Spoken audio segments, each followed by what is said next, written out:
창세기 13장 1절에서 18절. 아브라함이 애굽에서 그와 그의 아내와 모든 소유와 롯과 함께 네겝으로 올라가니. 어, 오늘 최초의 출애굽 이야기를 하고 있습니다. 출애굽 하는 건데 나중에는 이와 같은 일이 계속 반복되는데 어, 애굽에서 나오는 이야기를 오늘 하고 있습니다.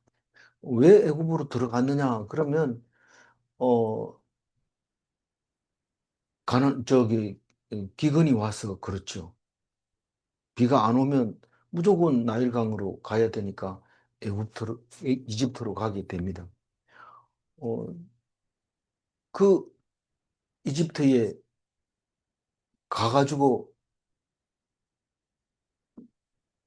아브라함은 걱정거리가 생겼죠. 미인 아내를 뒀기 때문에 자기 목숨이 위험하다고 생각했습니다. 이때 당시에는 싸워서 이기면 그게 소득이고 전리품이고 어, 그것으로 먹고 살던 때니까 아브라함이 고향과 친척과 아버지 집을 떠나는 순간 그때부터는 많은 적들에 의해서 위험을 당하게 됩니다. 그래서 적을 만나면 남자는 죽이고 여자와 아이는 포로로 끌고 가는데 포로가 아니라 전리품으로 끌고 가죠. 그러면 아내는 살고 나는 죽는다. 그렇게 생각할 때 막막하죠. 그래서 아내에게 약속을 했습니다. 우리가 어디를 가든지 당신이 아내라고 하지 말고 여동생이라 해라. 나를 오빠라 해라. 연습해봐. 오빠. 이러고 이렇게 했는 것 같아요. 이거 언제부터 그랬냐면 갈대우르를 떠나면서부터 어, 약속을 했습니다. 그게 너가 나한테 해줄 수 있는 은혜다. 그게 니도 살고 나도 사는 길이다. 그 얘기를 하고 있습니다. 사실 그 똑같은 얘기가 세 번이나 반복됩니다. 아브라함은 다시 음, 어디에서? 네, 아니 저기 저 그랄 땅에서 또 한 번 사라를 여동생이라고 말하고 또 그 아들 이삭도 그랄 땅에서 아내를 동생이라고 얘기를 합니다.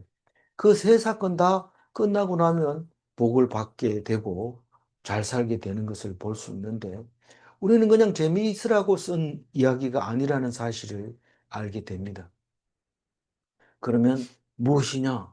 어, 그것은 딴 게 아니라 우리가 그러지 말 걸, 그럴 걸, 그건 도덕적으로 맞지 않지 않나? 양심의 가책을 받고 두근거리고 이렇게 할지라도 하나님은 그거하고 관계없이 약속은 지키고 복은 내린다. 그 말을 하고 있습니다.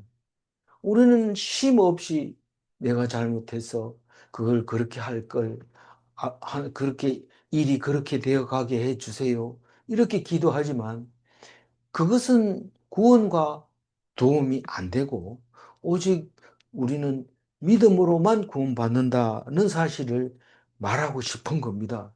다시 말해서 사라와 아브라함은 하나님이 가나안 땅에 약속을 준다고 했으면 약속으로 준다는 것을 믿고 어떤 일이 있더라도 우리가 생각하고 있는 그런 생각은 내려놓고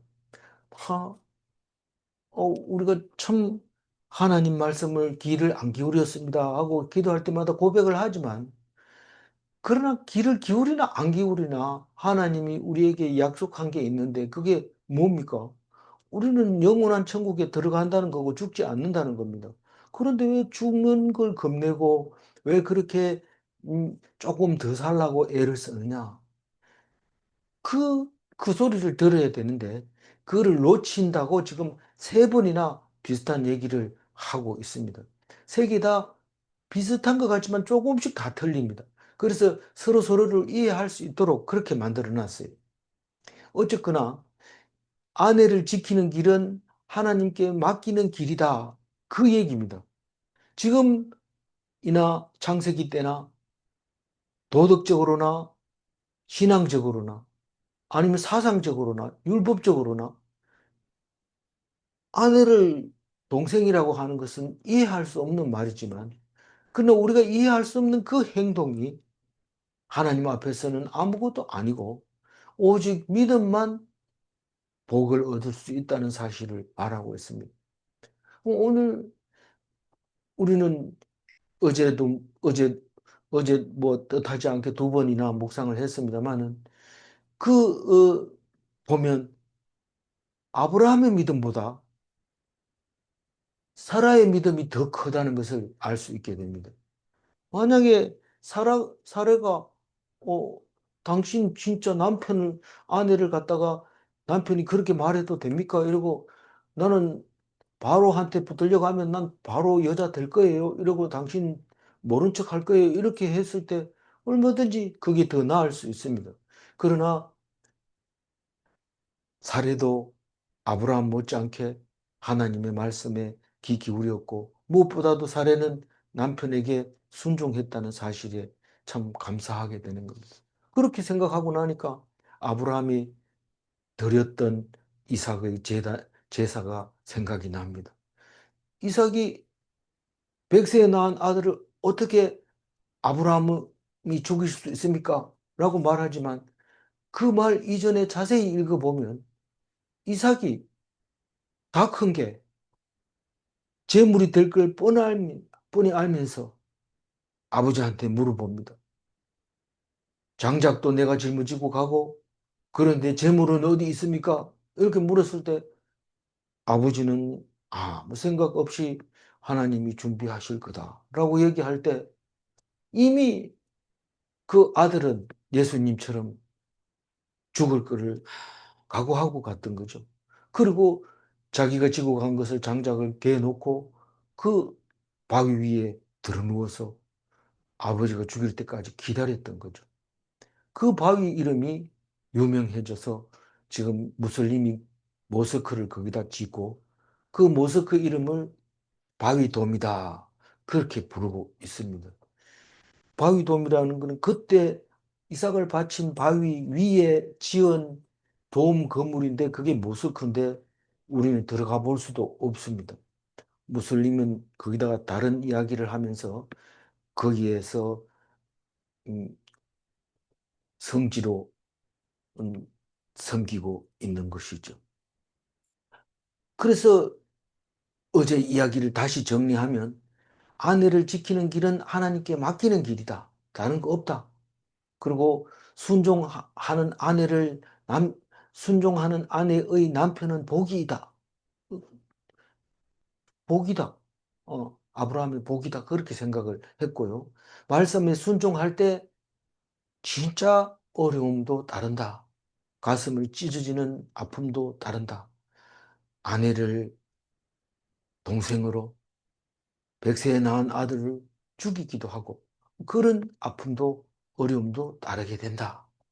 그 순종이라는 것은 하나님께 맡기는 겁니다.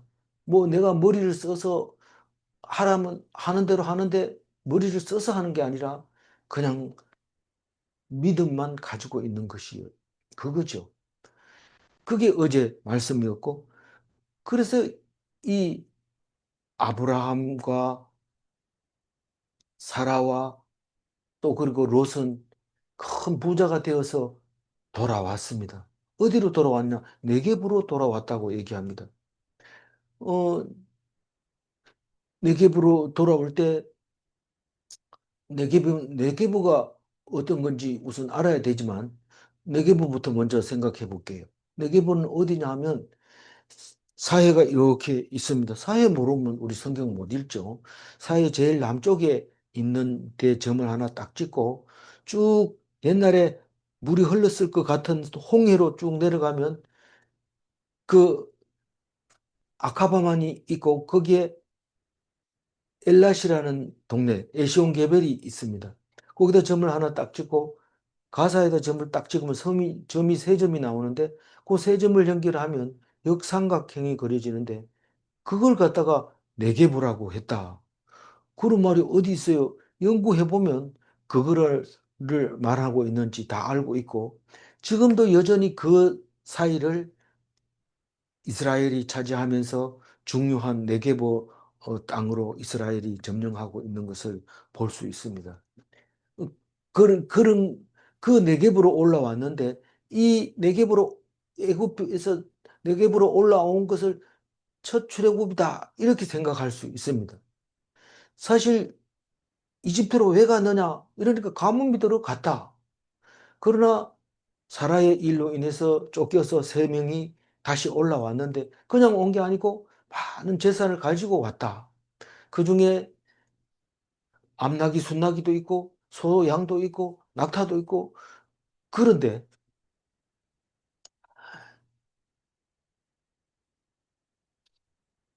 출애굽 때는 왜 애굽으로 갔을까? 흉년이 들었어. 똑같은 흉년이 들었어. 그때는 지금은 3명이 가서 3명이 올라왔지만 그때는 70명이 가서 60만 명이 오는데 430년이 걸렸는데 나올 때는 쫓겨 나왔다고 하기도 하고 많은 재물을 가지고 나왔다고도 하고 뭐 그렇게 오는데 제일 처음 출애굽해서 도착하는 가나안 땅은 여리고 물론 고전의 길갈이죠. 길갈에서 할례를 하고 여리고를 점령하고 아이성을 점령하는 순서로 돼 있죠. 그게 출애굽 여정이고 요번에 아브라함이 보여준 출애굽은 이렇게 3명이 올라오게 되는 것을 볼 수 있습니다. 2절 읽어볼까요? 아브라함이 가축과 은과 금이 풍부하였더라. 이 가축과 은과 금이 풍부했다고 하지만 노비도 있었어요. 네. 노비도 있었어요. 그래서 그때 사라에게 몸종을 줬는데 그게 누가래요? 하갈이었던 거죠. 그리고 하갈이 와가지고 아기를 낳고 또 13년 있다가 그랄 땅으로 가가지고 또 여동생이라고 말합니다. 그리고 또 부자가 됩니다. 그리고 그 다음에 이삭을 낳습니다. 그랄 왕을 위해서 아브라함이 기도했더니 그랄 왕이 태의 문이 열렸는데 그 문이 열리니까 돌아오니까 이삭을 임신하게 됐던 거죠. 3절 읽어볼까요? 그가 네게부에서부터 길을 떠나 베델에 이르며 베델과 아이 사이 곧 전에 장막 쳤던 곳에 이르니. 우리는 장막 쳤던 곳을 다 공부했습니다. 그러나 그게 어딜까 생각할 수 있지만 음, 자세히 읽어보면 두 번째 이게 지금 세 번째 치고 있는 거예요. 장막은 세 번째 치는 건데 장소는 두 군데밖에 안 됩니다. 첫 번째 친 건 어디예요? 세겜에서 칩니다. 세겜 어디에서 쳐요? 어, 음, 세겜 어디서 쳐요? 제가 말을 잘 못하면 도와줘야 되는데 말 답답해가지고 그냥 가슴만 치고 자기도 말 못하고 이래. 세겜 모래 상수리 나무 아래 음, 처음으로 제단을 쌓고 제단을 왜 쌓았어요? 그냥 쌓는 게 아니에요. 이게 자기가 무슨 똑똑합니까? 이 아브라함은 똑똑하지 않습니다. 모래 상수리 나무 아래 딱 장막을 치니까 하나님이 이 땅을 네게 주겠다. 그렇게 하니까 거기다가 제단을 쌓은 거예요. 그죠? 근데 그거까지만 하고 동쪽으로 갔다 이랬는데 동쪽이 아니고 남동쪽으로 내려옵니다. 그 오면 뭐가 있어요? 베델 동쪽 산에 갔어요. 동쪽 산에 갔으니까 서쪽은 베델이고 동쪽은 아이고 그 사이에 장막을 다시 칩니다. 치고는 거기다가 제단을 쌓습니다. 그리고는 거기에서 여호와의 이름을 부릅니다. 그게 두 번째 여호와의 이름을 부르는 거예요. 여호와의 이름을 부른다는 게 뭘까? 다른 사람에게는 여호와의 이름을 불렀더라 이런 말을 안 합니다. 예수님의 조상의 계보에게만 얘기하는데 제일 첫 번 불렀던 게 누구였어요? 에노스. 누구라고요? 에노스. 에노스는 몇 번째 예수님의 조상이에요? 세 번째 조상이 첫 번째 조상은 아담, 둘째 조상은 셋, 세 번째 조상은 에노스. 이 사람이 제일 먼저 불렀어요. 그리고 10번째 조상은 누구예요? 노아. 20번째는요? 아브라함. 아브라함이 지금 여호와의 이름을 부르고 있는 거예요. 예수님은 몇 번째예요? 60. 64번째예요. 세 번째인가요? 어, 마태복음과 누가복음 좀 다르지만 그래도 이름이 적을 수 있는 사람이 63번째 가서 예수님이 이제 그 하나님의 아들이라고 강조하고 주장하고 이런 거죠. 그 위로 쭉 올라가면 결국은 제일 위에 누가 있어요? 하나님이 있죠. 아담 위에 하나님. 이렇게 하나님의 아들이라는 것을 말하고 있습니다. 그러니까 거기서 여호와의 이름을 불러놓고 또 여기 이집트에 갔다 와서 돌아와서 부르니까 여호와의 이름을 부르는 건 세 번째 부르는 거고 장막을 치는 것도 두 번 쳤다가 돌아와서 쳤는데 여기는 처음 제단을 쌓은 곳이라 장막을 처음 친 게 아니라 제단을 처음 쌓은 곳이라고. 지금 두 번째 싸움. 예. 그런데 아직 쌓았다는 얘기는 안 하잖아요. 지금 왔다는 거예요. 4절까지는 아직 재단을 쌓았다는 게 아니고 처음 재단 쌓은 곳에 왔다. 와서 장막을 쳤다. 집을 지었다. 이제 이 말입니다. 어, 18장, 11장 8절 안 읽어도 되죠. 한번 읽어봅시다. 그, 18, 네, 11장 8절. 네. 거기서 베델 동쪽 산으로 옮겨 장막을 치니 서쪽은 베델이요 동쪽은 아이라. 그가 그곳에서 여호와께 제단을 쌓고 여호와의 이름을 부르더니 점점 남방으로 옮겨갔더라. 네. 그러니까, 음, 베델 동쪽 산으로 옮겼다고 그래요. 그래서 그 산일 그 같은데 음, 그 산이라는 말은 다시는 안 하고 그냥 베델과 아이 사이라고 얘기를 하고 있습니다. 이제 5절 한번 읽어. 아브라함의 일행 롯도 양과 소와 장막이 있으므로 우리가 왜 롯은 어떻게 돈 벌었는지 얘기 안 하고 아브라함만 사람만 그 두 사람만 돈 번 얘기합니까? 돈 번 것도 열심히 노력한 것도 아니고 어떻게 거짓말 해가지고 얻는 거 그걸 뭐 성경에서 뭐 본받을 게 있습니까? 이렇게 말할 수 있는데 그렇게 하지 말아야 됩니다. 우리는 세상 사람들도 그렇게 잘 안 하는데 우리는 너무 도덕적으로 막 밀어붙이면 안 됩니다. 그럼 롯은 왜 말 안 하냐? 롯은 엑스트라입니다. 지금 엑스트라로서 같이 다니는 건 이제 끝났다 얘기하려고 하고 있습니다. 이별이 시작입니다. 6절 읽어봅니다. 그 땅이 그들이 동거하기에 넉넉하지 못하였으니 이는 그들의 소유가 많아서 동거할 수 없었습니다. 우리가 가난할 때는 돈 좀 많이 벌었으면 우리가 사이좋게 먹고 살고 좋았을 텐데 이렇게 하지만 좋을 텐데 이러지만 막상 돈이 생기고 나면 불편합니다. 같이 있는 게. 그래서 따로따로 떨어져 사는 게 더 편합니다. 그래서 분가할 조건이 생긴 거예요. 너무 잘 살아서. 이게 엑스트라에게는 이제 점점 악한 길로 가게 되는 거고, 하나님의 아들에게는 점점 그것이 축복으로 돌아오는 모습으로 기록을 하고 있습니다. 그걸 읽어야 되는 거죠. 7절 읽어볼까요? 그러므로 아브라함의 가축의 목자와 롯의 가축의 목자가 서로 다투고 또 가나안 사람과 브리스 사람도 그 땅에 거주하였는지라. 그 목자들이 서로 다툰다는 말입니다.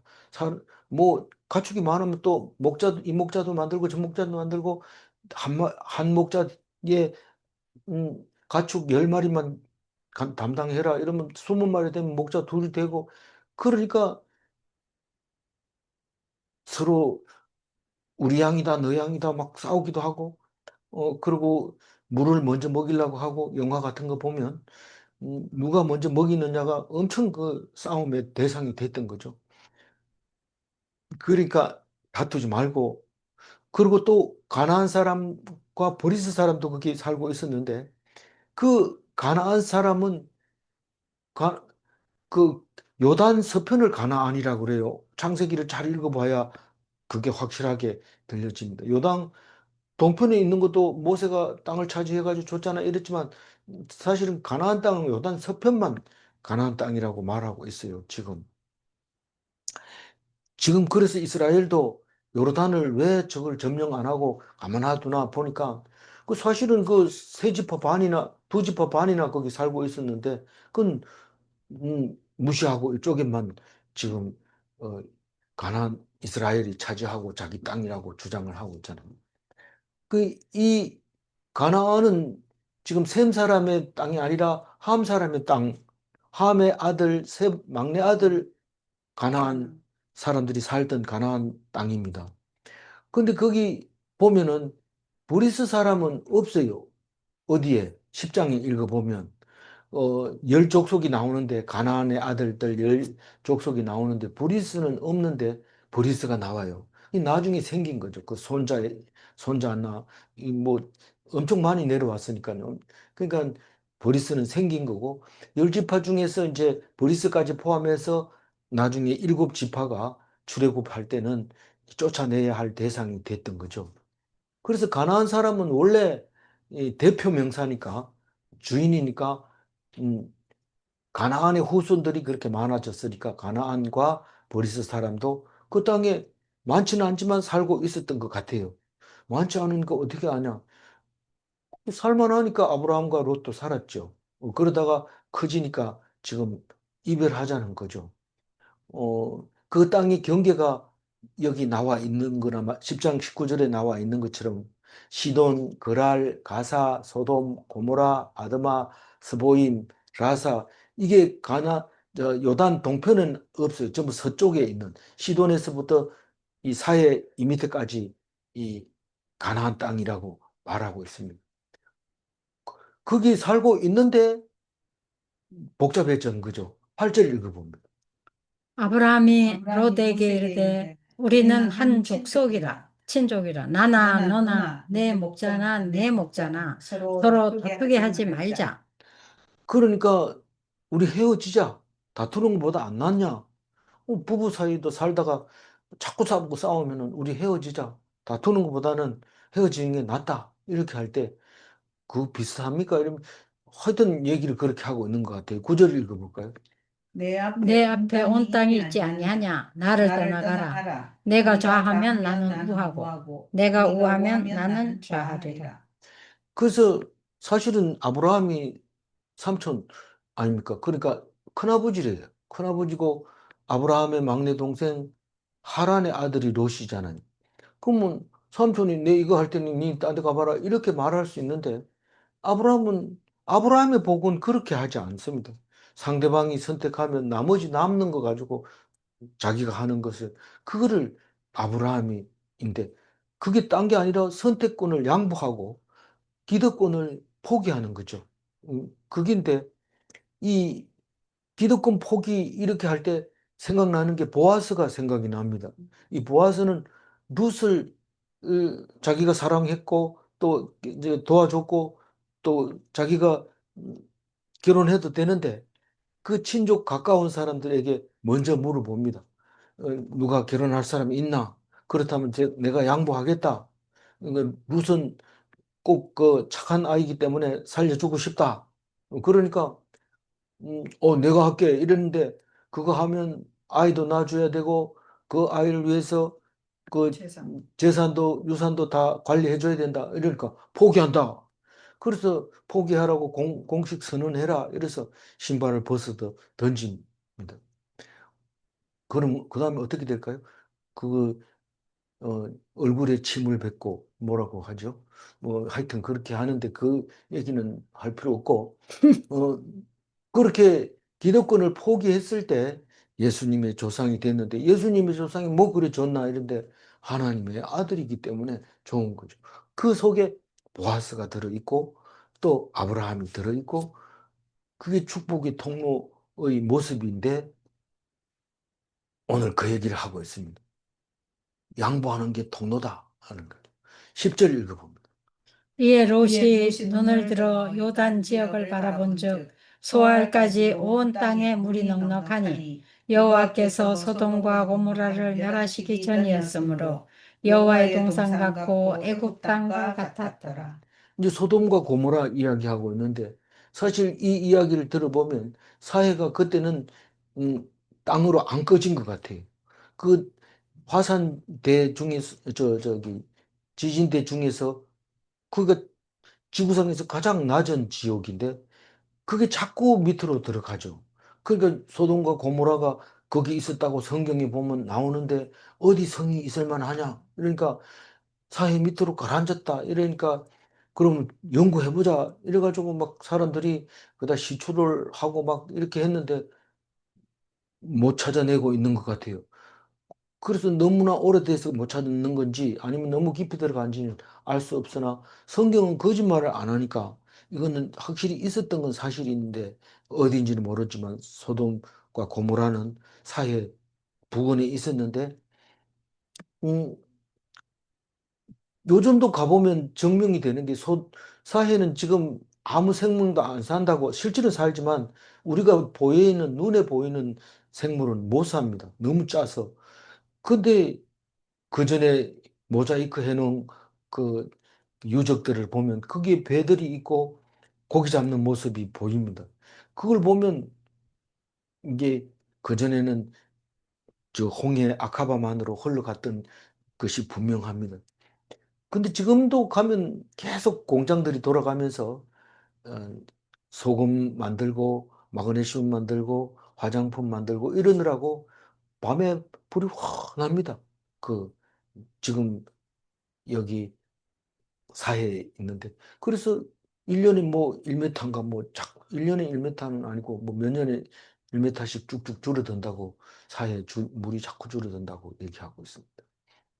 그, 근데 요단, 롯이 눈을 들어 요단 지역을 바라본 것은 밑에 보면 헤브론이라고 나오잖아요. 오늘 헤브론 지역이 나오는데 헤브론 지역에서 이렇게 바라보면 헤브론은 이 요단 서편에서 가장 높은 지역이라고 말하고 있습니다.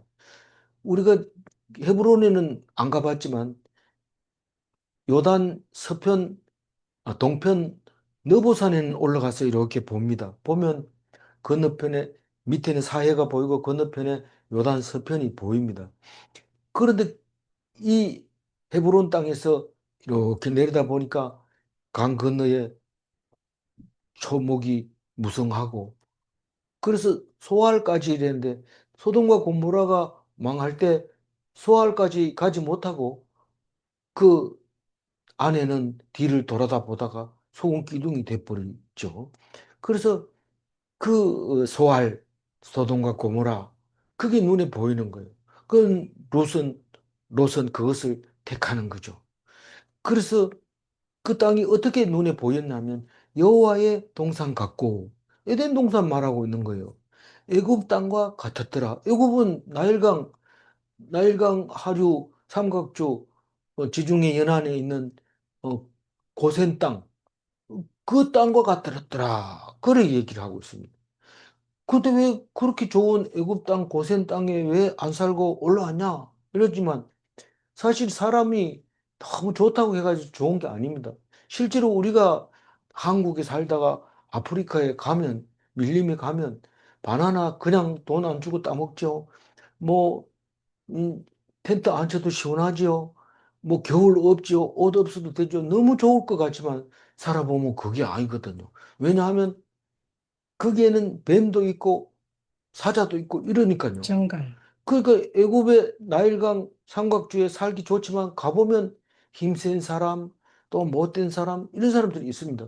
근데 가장 살기 좋은 데가 어디냐면 산악 지역이나 험한 사막이나 이런 데 살면 간섭을 안 받고 살고 참 좋습니다. 그래서 이 사람들은 유목민으로서 사는 게 하나님만 의지하고 그렇게 살아간 거죠. 실제로 미국에 가보면 사막 지역에 줄을 그어놓고 살 사람은 살아라 이러는데 그 사막 한가운데 어떻게 삽니까? 그런데 현대 기술을 이용해서 삽니다.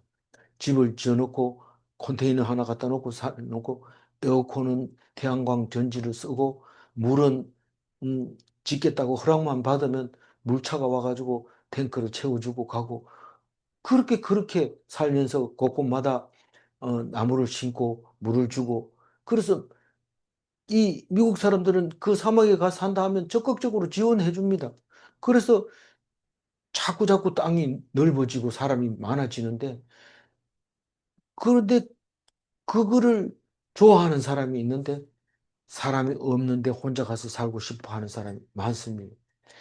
그렇게 전기 공사를 잘하면서 돈 많이 벌던 사람도 거기 가서 살고 싶어 하는데 사실 그 사람은 돈은 벌었는데 가정이 아내는 아파가지고 누워있고 딸은 우울증이 걸려서 이상한 짓을 하고 혼자밖에 안 남았는데 그 사막에 가서 살더라고요. 사는데 저는 저는 뭐 아내도 있고 온 식구들이 다 있지만 나도 거기 한번 살아봤으면 좋겠다. 이런 마음이 없지는 않았어요. 그런 거 보면 꼭 거기 애굽 땅과 같고 에덴 동산과 같다고 해서 거기 사는 게 아니라 정말로 하나님만 의지하고 한번 살아봤다. 봤으면 좋겠다. 이런 생각이 드는데 아마 이 아브라함도 그런 생각을 했을 거 아닌가. 그런 생각이 들었어요. 11절을 읽어볼까요? 그러므로 그러므로 롯이 요단 온 지역을 택하고 동으로 옮기니 그들이 서로 떠난지라. 동으로 옮겼다는 것은 요단 동편으로 옮겼다는 뜻입니다. 그 요단 온 지역이라면 지금 말하면 요르단 땅을 말하고 있는데 모압 광야, 모압 평야 그거를 말하고 있는데 여기서는 아라바라는 말을 안 쓰는데 아라바는 저지대를 말하는 거고 그것은 모압 평야를 말하고 있는 겁니다. 그때도 그랬는지 모르지만 분명히 그쪽은 지금 초지가 조성이 돼 있고 동네가 조성이 되어 있었다는 것은 확실한 이야기였던 것 같아요. 동네 이름이 분명하니까요. 이쪽은 동네 이름이 뭐 헤브론만 있고 다른 이름이 없습니다.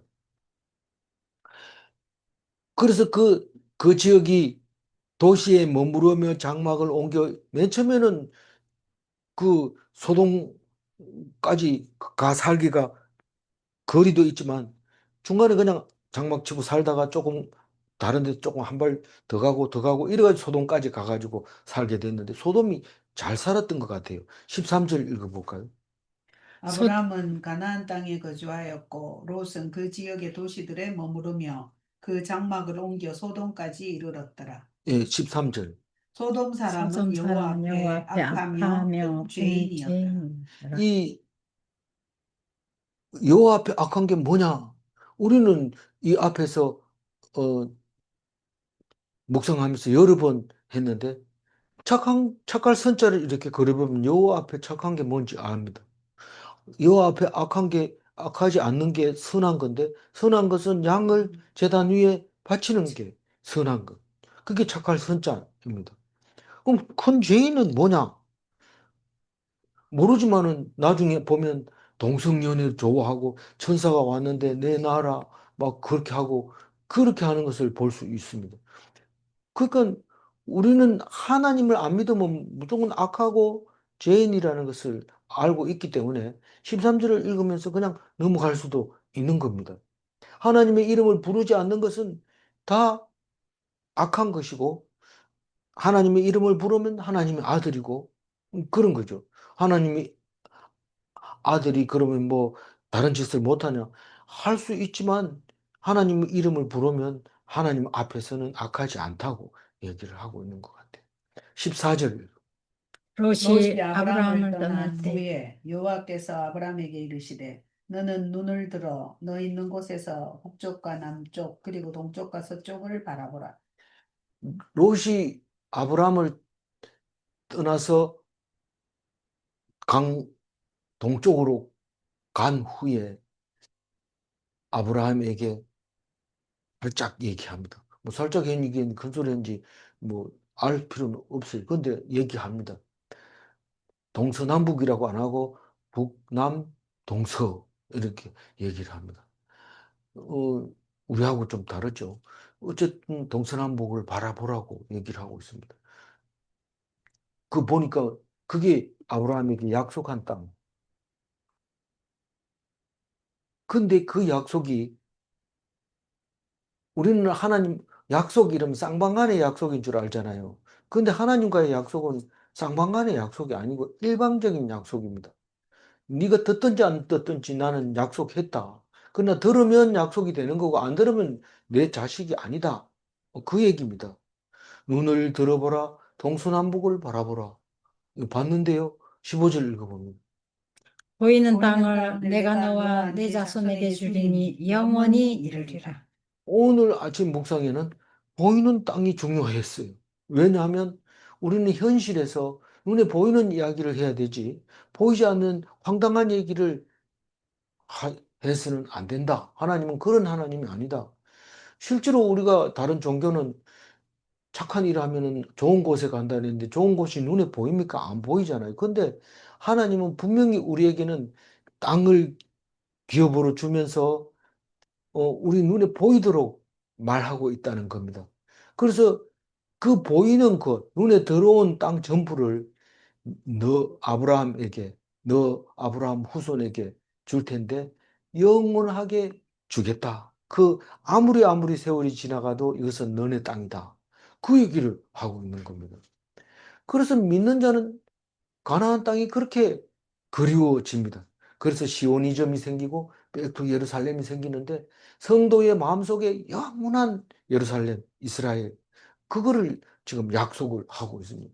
그래서 창세기를 잘 읽어야지 예수님의 말씀을 읽어도 이해가 되지. 창세기를 대충 읽어놓으면 잘 이해가 안 갈 때가 있습니다. 16절 읽어볼게요.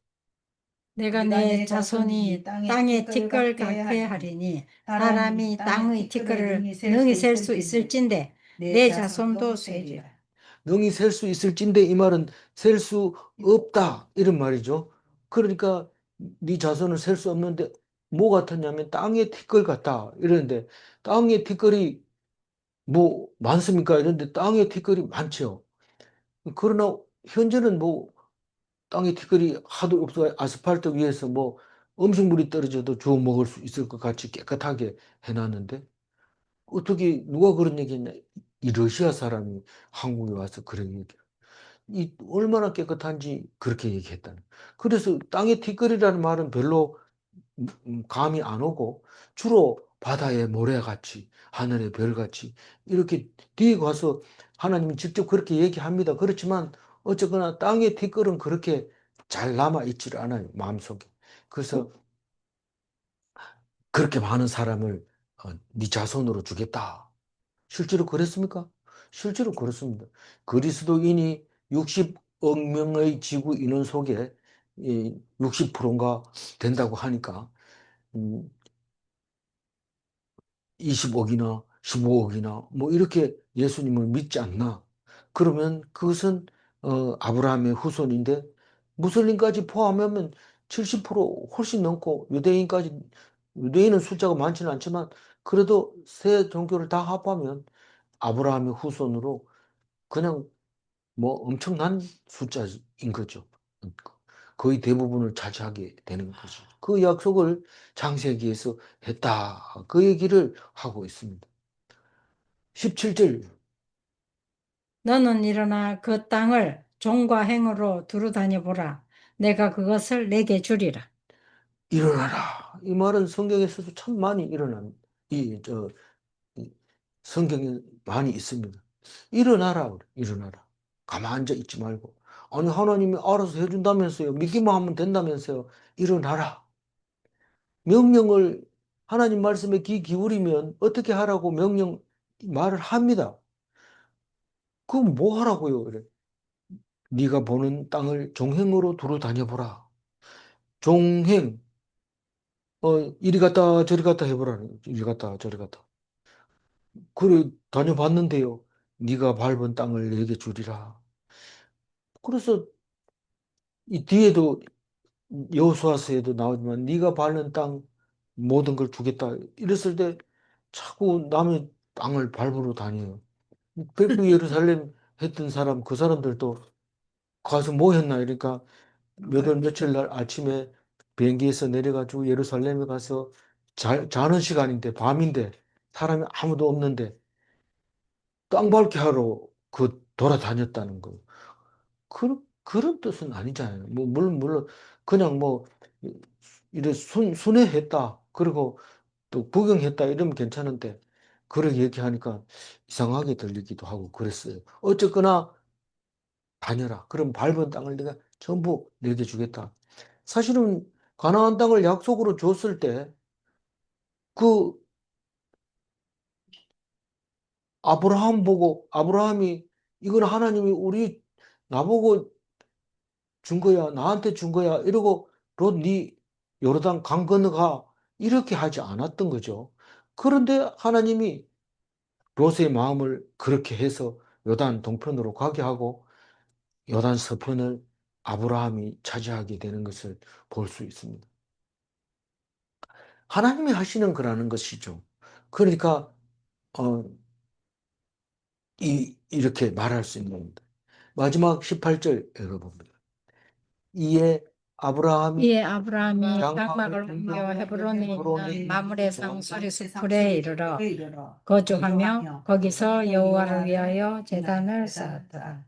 그렇게 아브라함이 장막을 옮겨 이러면 아까는 헤브론에서 했다는데 또 장막을 옮겨서 헤브론으로 왔나 이러면 그렇게 말할 수 있지만 그 헤브론이라고 주장하는 사람은 딴 사람들이 있어요. 신학자들이 있는데 이 성경은 꼭 순서대로 적은 것도 아닙니다. 그리고 또 이제 다른 의미를 부여하기 위해서 앞뒤가 틀린 말을 할 때가 꽤 많습니다.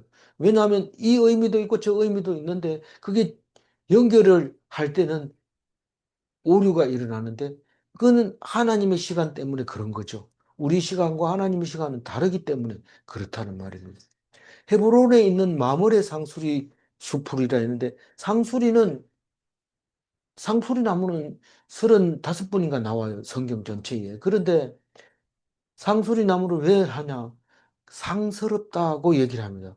상스럽다는 것은 신비롭다 뭐 이런 뜻으로 지금 우리는 굴참나무, 참나무 이걸 말하고 있는데 어, 우리나라 말 중에서도 상스럽다는 말고 상스러운 상서롭다. 예, 상스럽다가 있고 상, 그 비슷한 말이 있는데 하나는 아주 나쁜 말이고 하나는 좋은 말이고 그런데 어쨌든 이건 좋은 나무로 마물의 상수리 나무 아래 헤브론. 근데 헤브론은 예루살렘에서 남쪽으로 30km, 마물의 상수리 나무 숲풀은 북쪽으로 3km니까 예루살렘 쪽으로 3km 더 와서 거기서 살았다. 음, 그러니까 세 번째 장막을 친 곳입니다. 장막은 네 번째 쳤지만 장소로는 세 번째 장소, 첫 도시라고 볼 수 있죠. 여기에다가 제단을 쌓았어요. 재단을 쌓았죠. 예. 재단 쌓은 도시로서는 세 번째다라는 겁니다. 첫 번째는 세겜, 두 번째는 베델과 에델 아이사이, 그리고 세 번째 헤브론. 이 헤브론은 어, 사연이 깊죠. 사연이 깊습니다. 다윗 왕과도 사연이 깊고 그 아들하고도 상관이 있고 또 어, 여호수아 때 이 땅을 내게 주옵소서 할 때 이 땅이죠. 예, 그 거인들이 살았던 땅. 그래서 헤브론으로 이미 아브라함이 도시를 건설했구나 하는 것을 알게 됩니다. 이, 그, 참고로 세겜은 어디예요? 남북으로 하맛어기에서 부엘세바까지 사이의 중간이 세겜입니다. 그거는 세겜은 이제 뭐 여러 가지 사연이 뒤에 또 나오잖아요. 그리고 베델도 여러 가지 사연이 나오지만 세겜은 예루살렘에서 북쪽으로 65km, 베델은 예루살렘에서 북쪽으로 16km 이렇게 떨어졌으니까 우리는 지도를 펴놓으면 기억을 잘할 것 같지만 오히려 글자를 써놓으면 더 기억을 잘할 수도 있어요. 그래서 이 그림이 나올 때 다른 거 읽으면 쏙쏙 들어올 수 있는데 안 그러면 안 들어올 수도 있어요. 그래서 오늘 17절 한번 더 읽고 마무리하겠습니다. 너는 일어나 너는 일어나 그 땅을 땅을 돈과 돈과 행으로 행으로 두루 두루 다녀보라. 다녀보라. 내가 내가 그것을 그것을 내게 내게 주리라. 주리라. 네. 믿음은 좋은 결과를 줍니다. 그렇기 때문에 안 믿으면 손해입니다. 순종은 믿음에서 나옵니다. 믿음 없이 순종할 수는 없습니다. 질문합니다. 말씀에 귀 기울여야 주시는 것을 받을 수 있는가? 복은 믿음으로 받는가? 기도하겠습니다. 하나님, 아브라함을 통해서 복을 주시고자 하는 모습을 볼 때 어제 저녁에 내가 하나님을 기억하지 못한 것을 가슴 아파할 필요 없다고 말씀하십니다. 하나님, 우리 행동이 어떠하든지 주시겠다고 하는 약속은 지키시는 하나님 것을 우리에게 세 번이나 말씀하셨습니다. 세상 사람들이 볼 때는 인간 같지 않고 도덕적이지도 않고 그리고 선악으로도 구별할 수 없습니다. 그러나 분명한 것은 하나님의 약속이었던 것입니다. 우리가 하나님의 약속을 믿습니다. 우리는 반드시 죽지 않는 것과 영원한 천국에 가는 것을 믿사오니 주여 우리의 하는 모든 일이 그 약속 앞에서 다 아무 일 없는 것처럼 태산 같은 문제도 평지가 되게 하시고 어떤 어려움도 다 해결되게 하여 주옵소서. 감사드리옵고 우리 주 예수 그리스도 이름으로 기도 올리옵나이다. 아멘. 아멘.